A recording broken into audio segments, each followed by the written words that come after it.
undang-undang, di PP maupun di peraturan KPU. Dan ini belum ada konsolidasi sampai hari ini dan ini masih menjadi kendala pada proses dan fungsi pengawasan yang dilakukan oleh Bawaslu dan jajarannya. Kemudian yang kedua, problem akses data. Tidak banyak KPU yang secara transparan, KPU kabupaten kota maupun provinsi yang memberikan akses data, terutama berkait dengan pencalonan. Padahal hampir semua persoalan pemilu kada itu biasanya bersumber pada masalah pencalonan. Sampai hari ini masih juga menjadi masalah dan bagi kami ini merupakan tantangan yang paling berat. Karena seringkali proses pencalonan ini kemudian menjadi bagian dari proses bargaining di antara penyelenggara dengan peserta untuk menggugurkan salah satu pasangan calon atau salah dua pasangan calon yang lain yang mungkin dianggap sebagai pesaing berat. Ini oleh KPU Provinsi Kabupaten Kota. Seringkali tindak lanjut yang dilakukan oleh KPU berkaitan dengan pelanggaran administrasi itu tidak diberikan tanggapan atau jawaban apakah sudah dilakukan perbaikan atau sudah ditindaklanjuti. Sehingga kita melihat ada data yang sangat sedikit yang bisa kita kumpulkan bahwa rekomendasi Panwaslu maupun Bawaslu tentang pelanggaran administrasi itu ditindaklanjuti oleh KPU Provinsi Kabupaten Kota. Ya, Pak. Harusnya KPU itu membuat suatu usulan. Yang jadi persoalan selalu, misalnya tadi dikatakan bargaining calon independen juga ada masalah, KPU juga main dengan calon, ada petahana segala macam. Nah ujung-ujung pemerintah, Bapak tahu kan sekarang pemerintah ini, terutama Partai Demokrat Pak, itu terang-terangan mengatakan DPRD itu gubernur akan dipilih oleh DPRD. Mungkin nanti berikutnya mungkin bupati. Nah saya juga bersyukur, berarti kan 80 miliar, 600 miliar itu bisa kita potong Pak nanti dari Komisi 2. DPRD itu apalagi ada KPU dan Bawaslu gitu. Tetapi yang namanya demokrasi kan tidak seperti itu Pak. Pemerintah mengatakan habis uang banyak. Saya katakan pemerintah tidak substansif. Ini salah KPU juga Bawaslu. Tolong bikin terobosan dong Pak. Yang jadi masalah itu di mana? Sekarang pemerintah juga lucu-lucu. Dulu mesti syarat, mesti ada pernah birokrasi, pernah apa syaratnya. Sekarang nggak boleh ada hubungan dinasti segala macam. Saya kira itu betul, tapi melanggar hak asasi manusia. Tetapi yang substansi mereka tidak bicarakan. Yang kita tidak mau itu kan kalau yang si koruptor ini yang jadi kembali Pak. Yang kita tidak mau ini pencuri-pencuri uang ini, bos-bos gelap ini yang tidak bayar pajak, yang membiayai orang, ini yang menjadi kepala daerah. Dan KPU Bawaslu tidak bisa mencegah ini. Maksud saya harus bikin terobosan. Di dalam alam demokrasi Pak, yang buruk sama yang baik ini punya kesempatan, peluang yang sama untuk terpilih. Nah itu tugas bapak-bapak sama ibu-ibu di sini. Bagaimana yang buruk-buruk ini jangan terpilih karena permainan lapangannya tidak rata Pak. Nah tugas bapak meratakan lapangan. Nah saya selalu bermimpi para aktivis yang idealis ini 2014 bisa masuk ke politik ini tanpa dicurangin Pak. Misalnya dari DPT Pak. Saya tidak ngerti apa pikiran di KPU tidak membuat suatu terobosan. Bapak selama 5 tahun kan terus mengecek DPT, diperbaiki, pembaruan segala macam itu. Kenapa tidak buat satu sistem? Saya kemarin kebetulan diundang dari partai, diutus ke Melbourne Pak, pemilihan negara Victoria sana. Sana sangat menarik Pak. Ternyata tidak ada nama IT-an itu Pak. Persis seperti kita Pak. Tetap DPT, setebal gajah begini, DPT nama. Jadi orang yang datang sama Pak. Ada undangan kirim ke yang bersangkutan, persis kita. Datang lalu dicek. Kalau tidak ada DPT, ya maaf, Anda tidak bisa dikasih pilih gitu Pak. Ya sama. Tetapi menariknya ada meja-meja lain yang mengatur orang yang tidak ada di DPT itu kan bisa saja. Saya waktu pas di tempat itu, dia kebetulan mengunjungi mertuanya. Mendadak sakit. Jadi gara-gara kunjungi mertuanya tentu tidak ada DPT dia kan.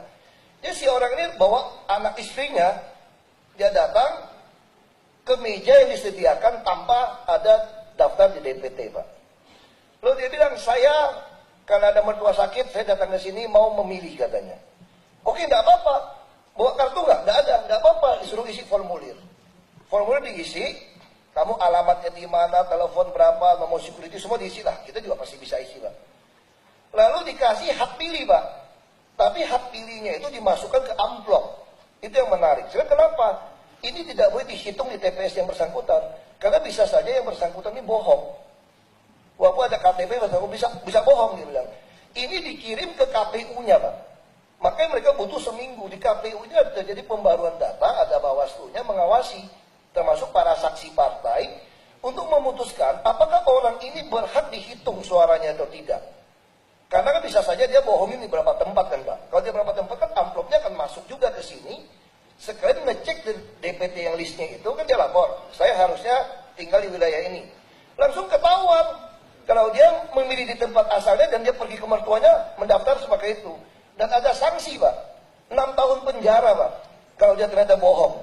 Jadi saya kira orang yang akalnya saraf baru berani bohong seperti itu, Pak.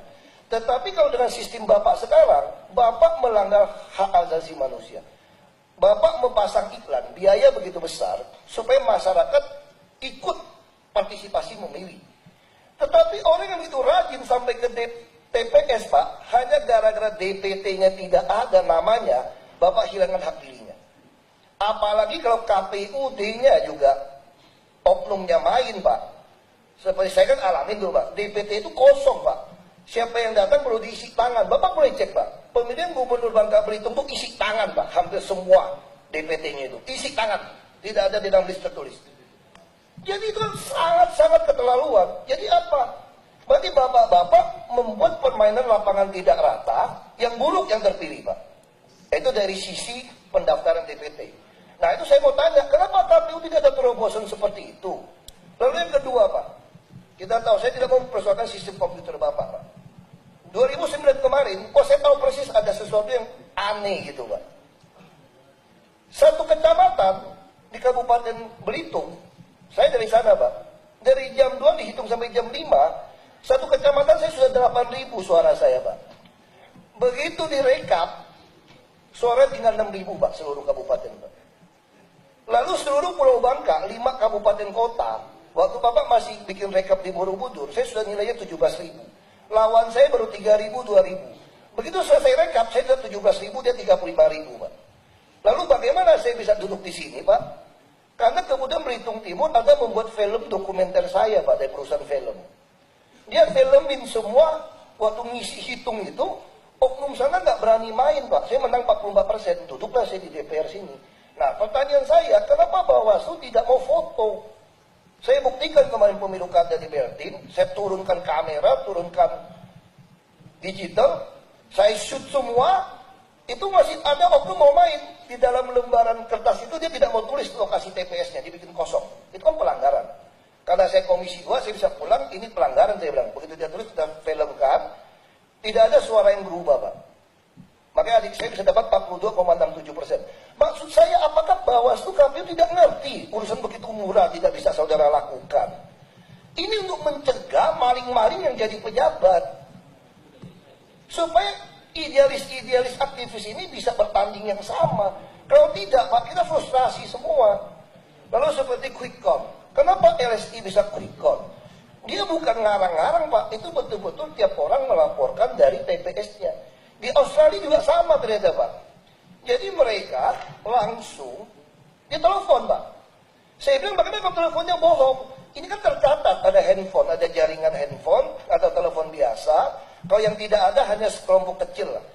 Jadi semua sudah dilaporkan langsung keluar secara nasional.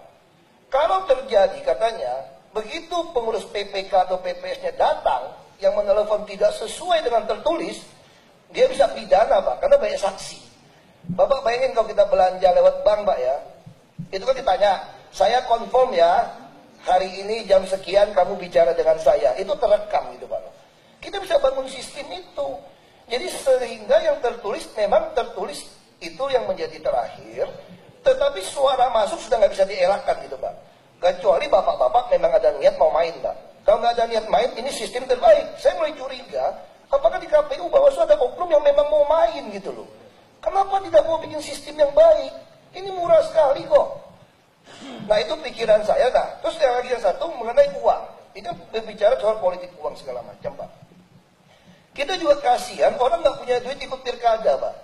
Yang punya duit sudah pasang baliho di mana-mana segede gajah, 6x12 meter. Yang nggak punya uang, PNS yang jujur, kepala dinas yang jujur, nggak bisa pasang. Padahal PNS itu adalah birokrat yang terbaik bisa melayani sebetulnya. Nah kalau dia jujur bisa menjadi pejabat publik, tapi nggak bisa tanding. Kenapa tidak KPU? Dia kan pasti sosialisasi. Siapa calonnya? Semua fotonya ada. Kenapa tidak semua buat peraturan, calon tidak boleh pasang baliho, kecuali KPUD. Kalau calon saya merasa KPUD kurang balihonya, saya mau pasang. Boleh dipasang, asal Anda juga masukkan foto lawan Anda. Yang disetujui, jangan warnanya dikurangin. KPUD bisa bikin, KPU bisa bikin aturan itu. Nah ini maksud saya terobosan-terobosan ini yang harus KPU Bawaslu pikirin gitu loh. Jangan cuma ngabisin 1 triliun nggak karuan. Kita ingin demokrasi ini ada hasil. Sekarang sementara menurut saya sudah ada oknum-oknum di pemerintah ini yang menuduh demokrasi ini gagal. Kita pengen kembali ke otoriter. Oh nggak bisa. Kalau lewat DPRD tiap tahun nyogok itu anggota DPRD. Yang kaya DPRD. Nah terus yang ini titipan terakhir Pak. Ini terobosan supaya permainan lapangannya merata Pak ya. Kita sudah meratifikasi konvensi PBB melawan korupsi Pak. Itu di Undang-Undang Nomor 7 tahun 2006. Itu namanya itu pasal itu illicit enrichment. Kekayaan yang tidak wajar Pak. Hari ini Bapak tahu nggak? Banyak pengusaha gelap untuk menguasai sumber daya alam termasuk kades. Mereka nggak bisa jadi bupati jadi kepala desa loh Pak. Untuk menguasai sumber daya alam dengan menjadi kepala desa dan bupati atau wali kota atau gubernur. Jadi bahaya sekali kalau pengusaha-pengusaha gelap ini bukan hanya membayar penguasa tapi menjelma menjadi penguasa sehingga dia menjadi penguasa hak. Nah, tetapi kalau Bapak bikin sistem dengan berdasarkan illicit enrichment tadi, kita ada selalu Bapak kalau calon kan mesti laporkan RHKPN, ada SPT pajak. Bapak-bapak ini lebih muda, serius. Saya waktu mau jadi gubernur, jadi bupati, cuma tunjukin stempel KPK saja, sudah laporkan kekayaan, sudah terima kok. Saya bisa bohongin bapak-bapak. Harusnya umumkan dong LHKPN, seluruh calon kepala daerah. Bapak cek, kalau harta saya 10 miliar, kira-kira pantas nggak saya 10 miliar? Usaha saya sendiri, saya bayar pajak nggak berapa? Kalau saya tidak sesuai, kalau saya masih ngotot mau ikut, sita buat negara hartanya. Disitulah rekonsiliasi kita Pak. Jadi mantan koruptor silakan Anda nikmati korupsi Anda asal jangan main-main melawan aktivis yang idealis. Itu fungsi KPU Bawaslu maksud saya. Kalau tidak 5 tahun saya di sini pun nggak ada gunanya bapak-bapak ngabisin uang maksud saya. Itu kira-kira pendapat saya. Bapak silakan komentar. Maunya saya seperti itu Pak. Terima kasih Pak. KPU Bawaslu di DPR itu waktu ngomongnya 3 menit, telepon di ruangan nggak boleh, terlambat itu nggak boleh nanya sebenarnya.